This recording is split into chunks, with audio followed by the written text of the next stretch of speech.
माननीय प्रधानमंत्री जी, माननीय सभी सदस्यगण, 17वीं लोकसभा के इस सत्र के साथ लोकसभा का आज समापन हो रहा है। 17वीं लोकसभा इसलिए भी विशेष है कि भारत के अमृत काल में हमने संसद के पुराने भवन और नए भवन दोनों भवनों में अपने संसदीय दायित्वों को निभाया। यह अवसर हमें मिला, यह अवसर भी हमारी जिंदगी में हमेशा अविस्मरणीय रहेगा। नए भवन में स्थापित पवित्र सिंगोल न्याय, सुशासन, राष्ट्रीय एकता और राजनीतिक शुचिता का प्रतीक है। हमारे महान लोकतंत्र की इस उच्चतम संस्था के पीठासीन अधिकारी के रूप में आप सबके सहयोग से, आपके सकारात्मक सहयोग से मैंने दायित्व निभाया। माननीय प्रधानमंत्री जी ने अभी बहुत बातें हमें प्रेरणा स्वरूप बताई। हमारे लिए ये पल ऐतिहासिक पल रहेगा, अद्भुत भी रहेगा और हमारी जिंदगी में लोकतंत्र की इस यात्रा के लिए हमेशा स्मृतिपूर्ण वाला ये काल हमारे लिए रहेगा। इस 5 वर्ष के अंदर जनता के लोकतंत्र के प्रति, लोकतांत्रिक संस्थाओं के प्रति विश्वास बढ़े, इसके लिए सभी माननीय सदस्यों ने अपने अपने क्षेत्र की जनता की आशाओं, आकांक्षाओं को पूरा करने का प्रयास किया। यहाँ अपने क्षेत्र के मुद्दे भी उठाए, देश के मुद्दे भी उठाए और मैं सरकार को भी धन्यवाद देता हूँ कि उन्होंने पहली बार शून्यकाल जैसे विषय का सकारात्मक उत्तर देकर एक नई परंपरा भी स्थापित। माननीय सदस्यगण, मुझे 19 जून 2019 को सर्वसम्मति से सभा का अध्यक्ष चुना गया। इसके लिए मैं माननीय प्रधानमंत्री जी का और सभी सदस्यों का हार्दिक धन्यवाद देता हूँ। मेरे लिए भी ये 5 वर्ष जीवन के लिए महत्वपूर्ण है और अविस्मरणीय रहेंगे, क्योंकि आपके साथ जो पल मैंने गुजारे हैं वो मुझे हमेशा प्रेरणा देते रहेंगे। माननीय सदस्यगण, इस सदन की बड़ी उच्च परंपरा परिपाटियां रही है, इस सदन की प्रतिष्ठा भी रही है। मुझसे पूर्व यहाँ बैठने वाले हमारे पूर्व अध्यक्षों ने इस सदन की गरिमा, प्रतिष्ठा, मान, मर्यादा को बढ़ाया है।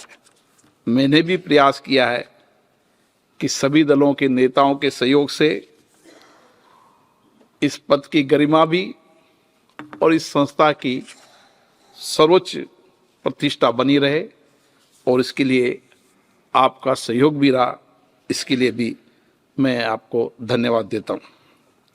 17वीं लोकसभा कई कार्यकाल के लिए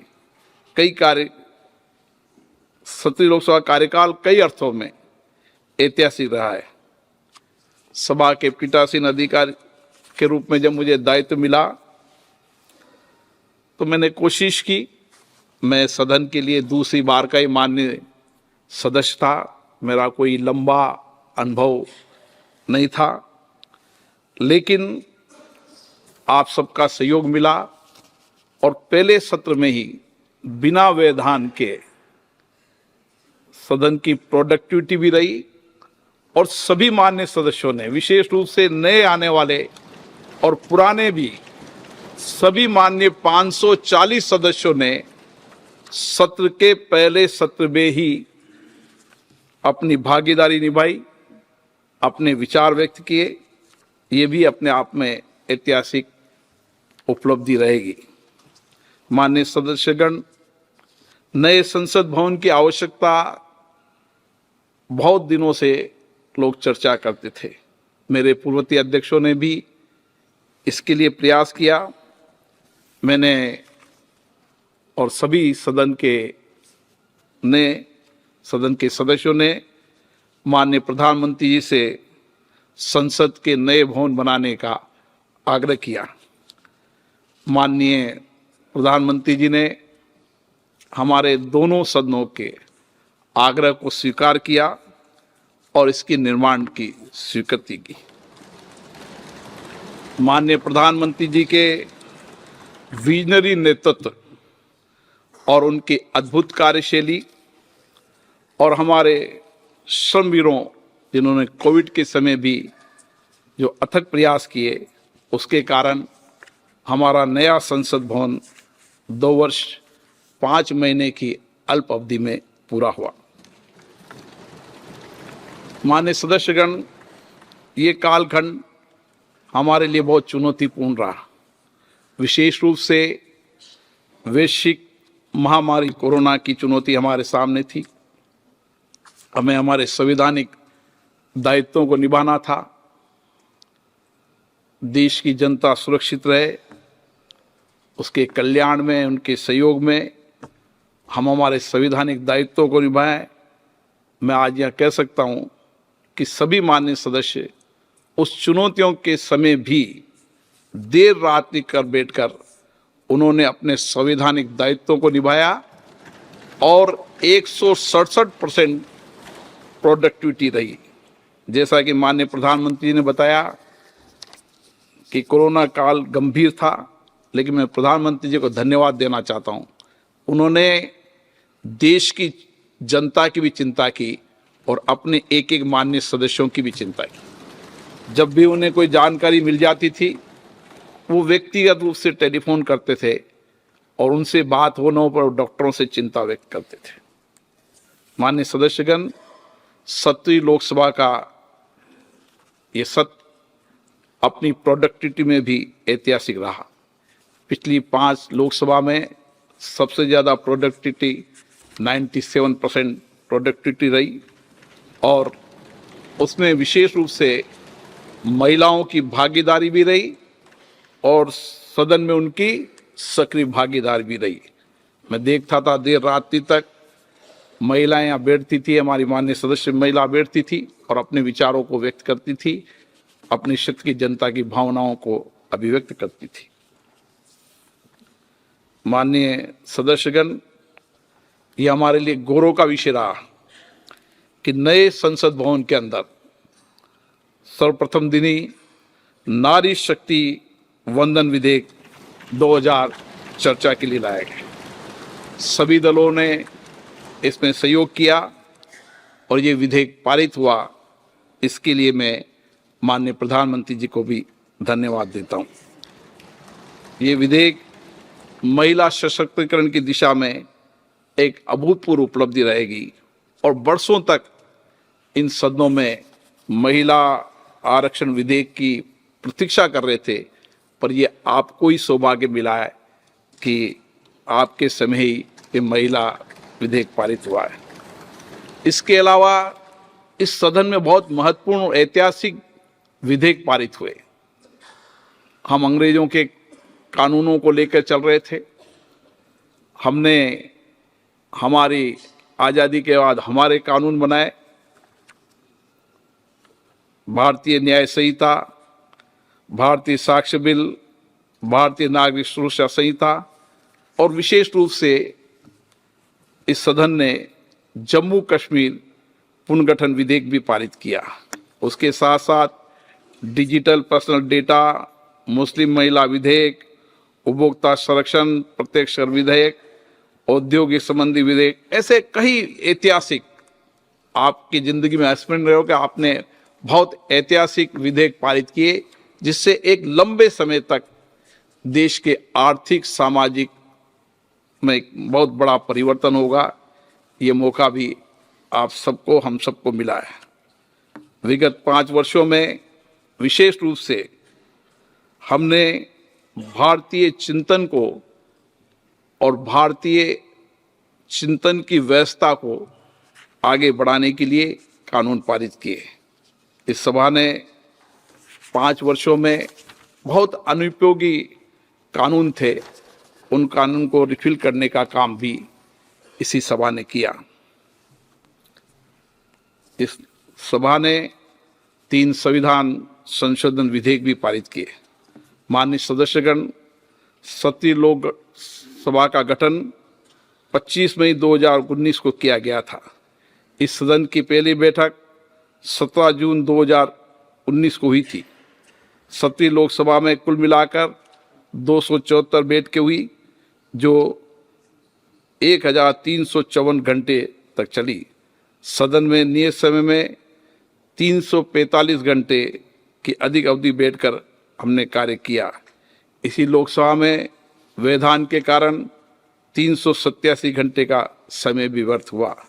इन 5 वर्षों की अवधि में हमने गहन चर्चा संवाद के बाद 222 कानून पारित किए।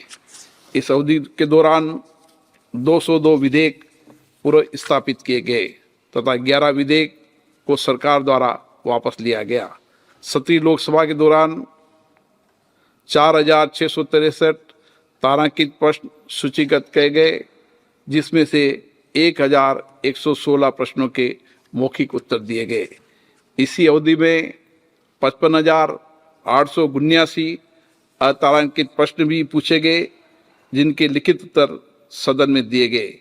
इसी लोकसभा में 2 अवसर ऐसे भी आए जब सूचीबद्ध सभी 20 प्रश्नों के उत्तर दिए गए। माननीय सदस्यगण, इस लोकसभा में 729 गैर सरकारी विधेयक सदन में प्रस्तुत किए गए। 17 लोकसभा के दौरान संबंधित मंत्रियों ने 26,750 पत्र सभा पटल पर रखे गए। इस लोकसभा के दौरान शून्यकाल के अंतर्गत 5,568 मामले उठाए गए, जबकि नियम 37 के अंतर्गत 4,869 विषय माननीय सदस्यों द्वारा उठाए गए। दिनांक 18 जुलाई 2019 को शून्यकाल के अंतर्गत 161 विषय उठाए गए और देर रात्रि तक माननीय सदस्यों ने भागीदारी निभाई। 17 लोकसभा के पहले सत्र में शून्यकाल में 1066 मामले उठाए, जिसका भी अपने आप में कीर्तिमान है। माननीय सदस्यगण, जैसा कि मैंने बताया कि पहली बार 370 के और शून्यकाल के जवाब सही समय पर यहाँ पर कार्यपालिका के माध्यम से आए। इसी लोकसभा में चंद्रयान मिशन की सफलता और अंतरिक्ष क्षेत्र में देश की उपलब्धियों पर भी चर्चा हुई। सभा द्वारा इस विषय पर संकल्प पारित किया गया। सभा द्वारा भारतीय अर्थव्यवस्था और भारत के लोगों के जीवन पर इसके प्रभाव विषय पर भी नियम 342 के अंतर्गत चर्चा की गई। माननीय सदस्यगण, इसी सदन में माननीय प्रधानमंत्री जी ने 5 फरवरी 2020 को श्री राम जन्मभूमि तीर्थ क्षेत्र ट्रस्ट की स्थापना की घोषणा की गई कि देश के लिए गौरव का विषय है कि अब श्री राम मंदिर का निर्माण कार्य पूरा हो चुका है। इस विषय पर आज सदन में चर्चा हुई। सभी मान्य सदस्यों ने सार्थक रूप से अपने विचार किए गए और चर्चा के उपरांत वर्ष 2047 तक एक विकसित और समावेशी भारत के निर्माण का संकल्प भी हमने पारित किया। माननीय मंत्रियों द्वारा विभिन्न विषयों पर 534 वक्तव्य दिए गए। इस लोकसभा के दौरान नियम 193 के अंतर्गत 12 चर्चाएं आयोजित की गई। संसद की स्थायी समितियों ने इस लोकसभा में उत्कृष्ट कार्य करते हुए 691 प्रतिवेदन प्रस्तुत किए गए। संसदीय समितियों की 69% से अधिक सिफारिशों को सरकार द्वारा स्वीकार किया गया। माननीय सदस्यगण, माननीय प्रधानमंत्री नरेंद्र मोदी जी के नेतृत्व में G20 शिखर सफर का सफल आयोजन किया गया। इससे भारत की नेतृत्व क्षमता प्रदर्शित हुई और उसके बाद G20 देशों तथा देशों की संसदों के अध्यक्ष P20 का शिखर सम्मेलन भी आयोजन हुआ। इससे विश्व में हमारी लोकतंत्र की यात्रा सभी अध्यक्षों ने अनुभव की। माननीय प्रधानमंत्री जी ने P20 सम्मेलन में संबोधित करते हुए इस देश की लोकतंत्र की यात्रा का विजन रखा और उन्होंने लोकतंत्र के साथ हमारी चुनाव प्रणाली और किस तरीके से एक निष्पक्ष चुनाव प्रणाली इस देश में होती है, जिसको आग्रह किया उन्होंने कि सभी लोकतांत्रिक देश इस यहाँ की लोकतंत्र के इस पर्व उत्सव को देखने आए कि इतने करोड़, किसी देश की तो आबादी नहीं होती, कोई लोकतंत्र के कोई देश की आबादी नहीं होगी, उससे ज़्यादा हमारे यहाँ मतदाता मतदान करते हैं, वो भी अपने आप में एक प्रेरणा रही। माननीय प्रधानमंत्री जी की प्रेरणा से ही P20 सम्मेलन में मिशन लाइफ पर्यावरण के लिए जीवन शैली पर भी संसदीय मंच पर चर्चा हुई, जिसमें प्रकृति के साथ सद्भावना में एक हरित भविष्य के लिए संकल्प लिया गया।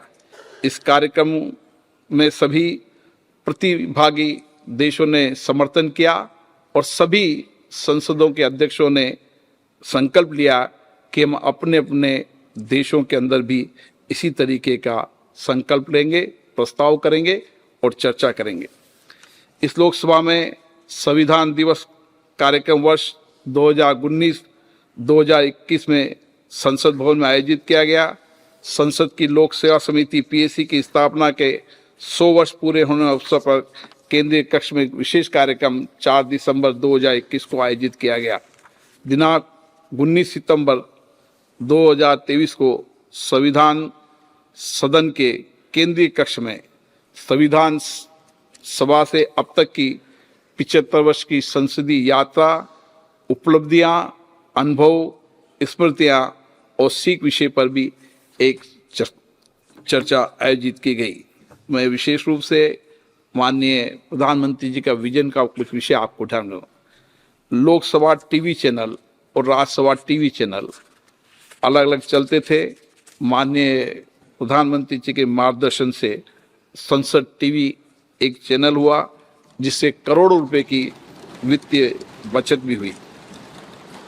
इसी तरीके से सब्सिडी का विषय हमेशा हम पर विषय उठता रहता था और जिसमें पूर्ण रूप से सब्सिडी समाप्त कर दी गई, जिससे कि 15 करोड़ रुपया वार्षिक बचत हुई। संसद भवन में एक मैं आपको उदाहरण पेश करना चाहता हूँ। संसद भवन में राष्ट्रीय पर्व पर लाइट पर लाखों रुपया खर्च होता था। माननीय प्रधानमंत्री जी ने का विजन और मार्गदर्शन था। उन्होंने कहा कि यहाँ एक पसाट लाइट की तरह परमानेंट लाइट लगनी चाहिए और उस पसाट लाइट यहाँ पर लगी, कम समय में लगी और इस संसद का लाखों करोड़ रुपए की बचत हुई, जो 75 वर्ष तक अभी तक लग रही थी। इन सभी व्यवस्थाओं से इस 5 वर्ष के अंदर 875 करोड़ की बचत हुई, जो बजट का 23% हिस्सा है। कोरोना के समय माननीय सांसदों ने PM केयर फंड में अपने फंड को दिया और अपनी सांसद निधि को भी छोड़ा। उसके लिए भी मैं सांसदों को धन्यवाद देता हूं। यहाँ पर इस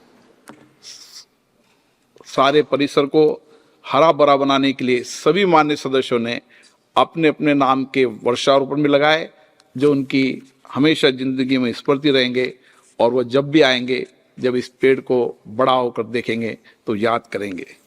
माननीय सदस्यगण,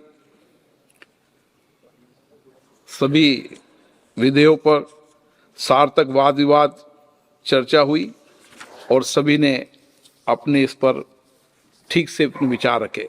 हमने कुछ नए प्रयास किए कि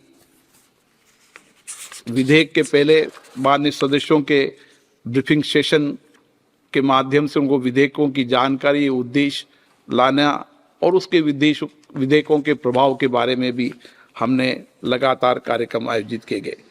इसी के साथ साथ ऐसे कई माननीय सदस्यों को जानकारी होगी, हम 24 घंटे यहाँ पर किसी भी विधेयक या किसी भी विषय पर माननीय सदस्यों को 24 घंटे शोध सहायता उपलब्ध यहाँ पर रहती है। इसी के साथ साथ हमने नई व्यवस्था शुरू की कि लाइब्रेरी को होम डिलीवरी के माध्यम से भी और सारी लाइब्रेरी को भी डिजिटाइजेशन करने का काम किया। इसी के साथ साथ अभी तक संसद की जितनी डिबेट है उन सारी डिबेटों को डिजिटाइजेशन करने का काम किया। मेटा डेटा से आप सब्जेक्ट से, नाम से, विषय पर आप पूरी डिबेट को भी देख सकते हैं। ये भी नवाचार इस संसद ने किया। समझ लाइब्रेरी को जनता के लिए सुलभ कराया और आप सबके प्रयासों के सहयोग से ही ये सदन पेपरलेस हो चुका और अभी 97% से अधिक प्रश्न इलेक्ट्रॉनिक रूप से माननीय सदस्यों के द्वारा लगाए जाते हैं। इसी के साथ संसद के नए भवन में हिंदी, अंग्रेजी के अलावा हमने अन्य 10 भारतीय भाषाओं में भाषांतर सेवा उपलब्ध कराने का भी प्रयास किया है।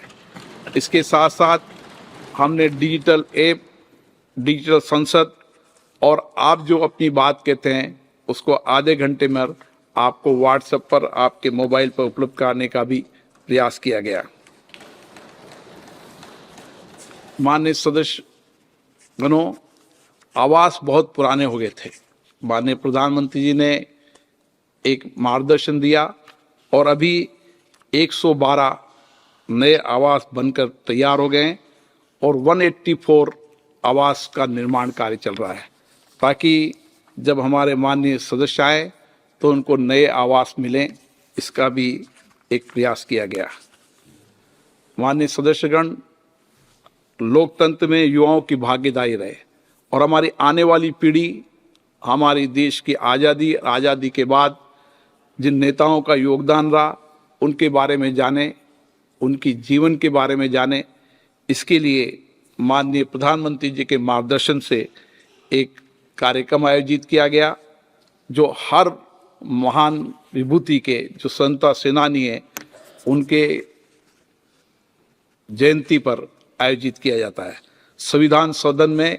उसमें देश भर के अलग अलग राज्यों के लोग अपने अपने राज्यों में पहले उन महापुरुषों पर चर्चा करते हैं, डिबेट करते हैं और जब उसमें उत्तीर्ण होते हैं वो संसद भवन में आकर अपनी बात को रखते हैं, ताकि हमारी आने वाली पीढ़ी हमारे महापुरुषों के जीवन के बारे में जाने, उनके राष्ट्र और देश के प्रति कर्तव्यों के बारे में जाने, ताकि उनको भी नई प्रेरणा मिले।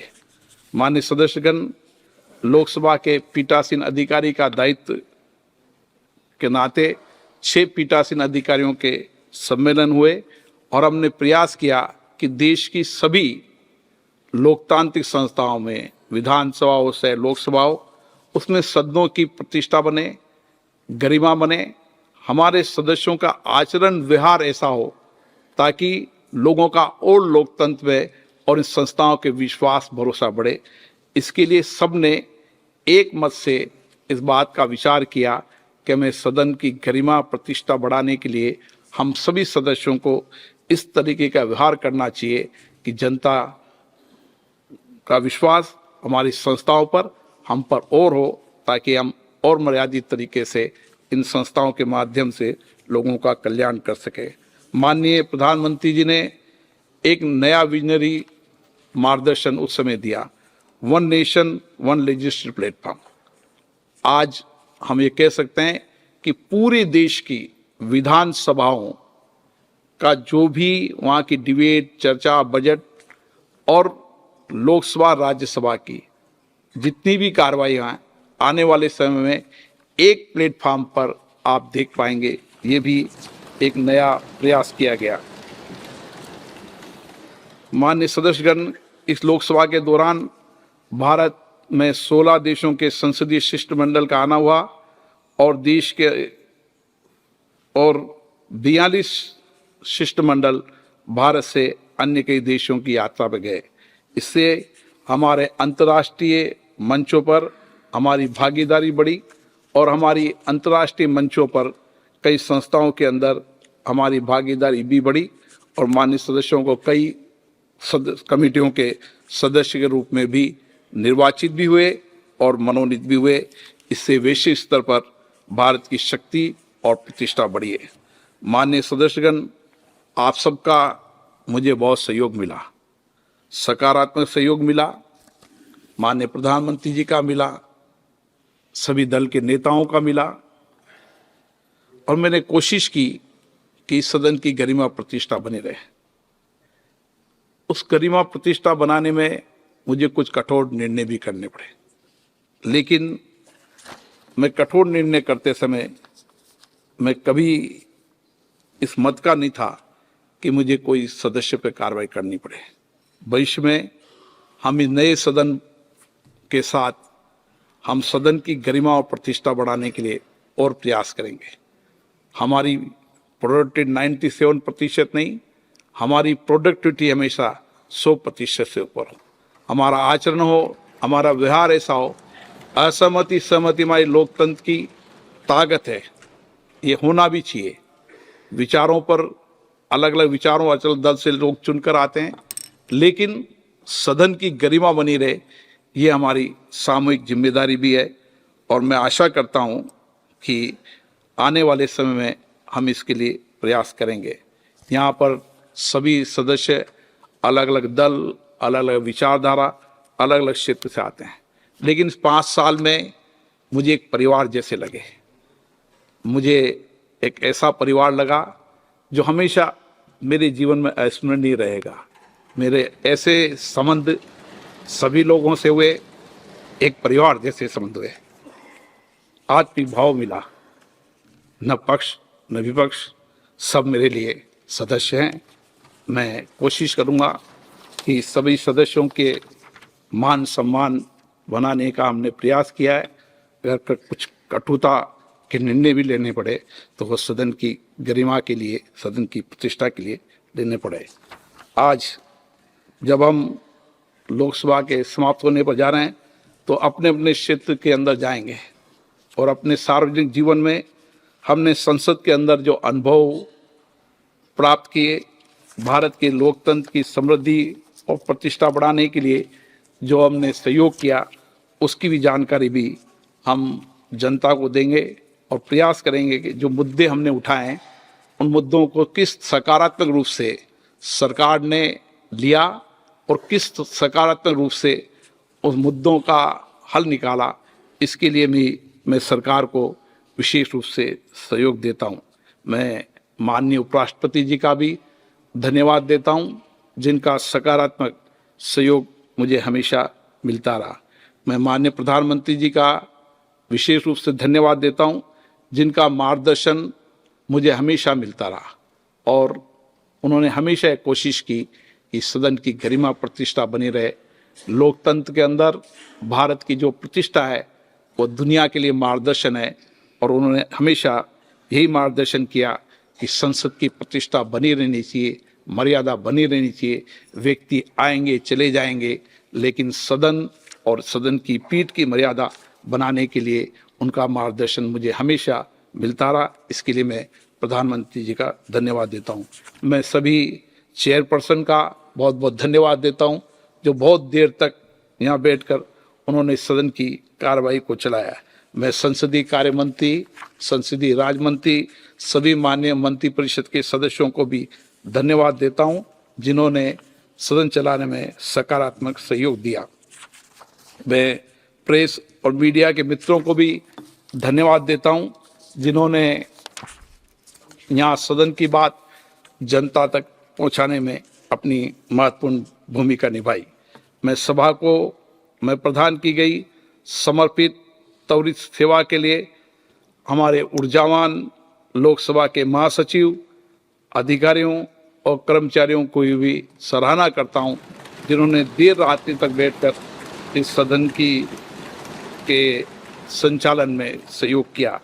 मैं इस परिसर में हमारे सिक्योरिटी से लेकर तमाम लोगों को, छोटे से छोटे श्रमवीरों को जो देर रात्रि तक यहाँ पर रुकते थे और हमारे माननीय सदस्यों को सहयोग करते थे, उन सब का भी मैं आभार व्यक्त करता हूँ।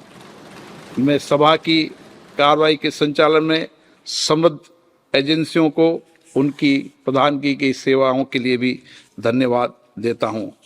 आपने अलग अलग दल के नेताओं ने जो इस संसदीय पीठ के लिए और मेरे लिए जो विचार व्यक्त किए, इसके लिए भी मैं आपको धन्यवाद देता हूँ।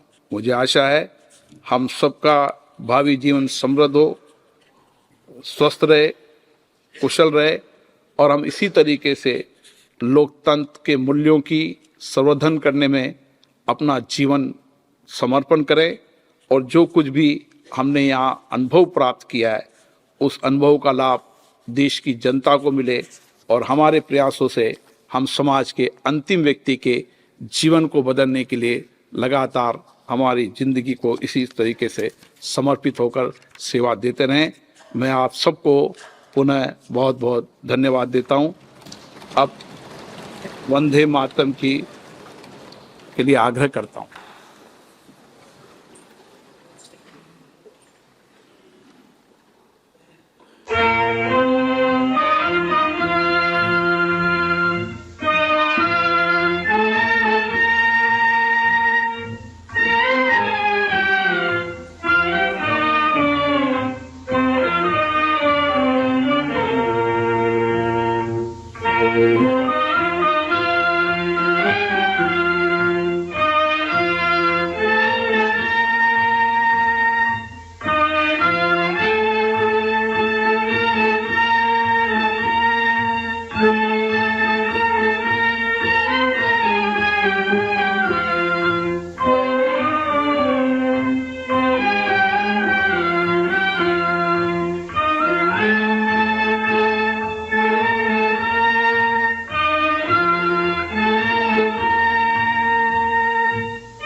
भारत माता की। सभा की कार्रवाई अनिश्चित काल के लिए स्थगित की जाती है।